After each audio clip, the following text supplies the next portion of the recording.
Hello everyone, welcome to వంటల వైభవం. ఈరోజు మనం వంకాయ పుల్లగూర తయారు విధానం చూద్దామండి. ఇది నోటికి పుల్ల పుల్లగా, కారం కారంగా టేస్ట్ చాలా బాగుంటుందండి. ఇక మనం స్టవ్ మీద కుక్కర్ పెట్టుకొని స్టవ్ వెలిగించుకొని దీనిలో 2 స్పూన్ల ఆయిల్ వేసుకోవాలండి. ఆయిల్ కొంచెం వేడెక్కాక ఒక పావు కేజీ వంకాయలని కట్ చేసుకొని ముక్కలు వేసుకోవాలండి. ఒక పావు కేజీ టమోటాలు ముక్కలుగా కట్ చేసుకొని వేసుకోవాలండి.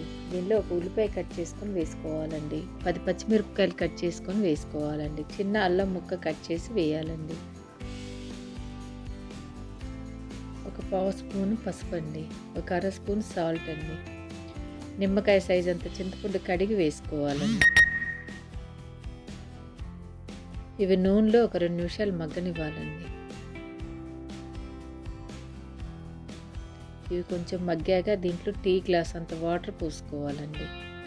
తర్వాత కుక్కర్ మూత పెట్టుకొని 2 విజిల్స్ రానివ్వాలండి. ఆవిరి పోయాక కుక్కర్ మూత తీసుకొని మీకు కానీ వాటర్ ఉంటే పక్కకు ఉంచుకోండి. నా దాంట్లో వాటర్ లేవు కాబట్టి నేను నేరుగా మెదుపుతున్నానండి. ఇది మెత్తగా మెదుపుకున్న తర్వాత పప్పు గుత్తి పక్కన పెట్టుకోవాలండి. ఇప్పుడు స్టవ్ మీద కడాయి పెట్టుకుని దానిలో 2 స్పూన్లు ఆయిల్ వేసుకోవాలండి. ఆయిల్ వేడెక్కాక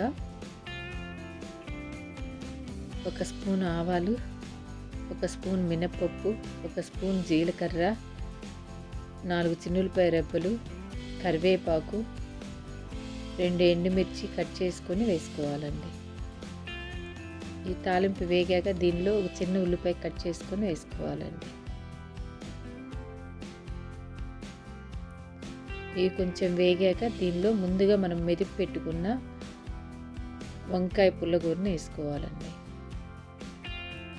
దించిపోయే ముందుగా కొత్తిమీర వేసుకొని కలుపుకొని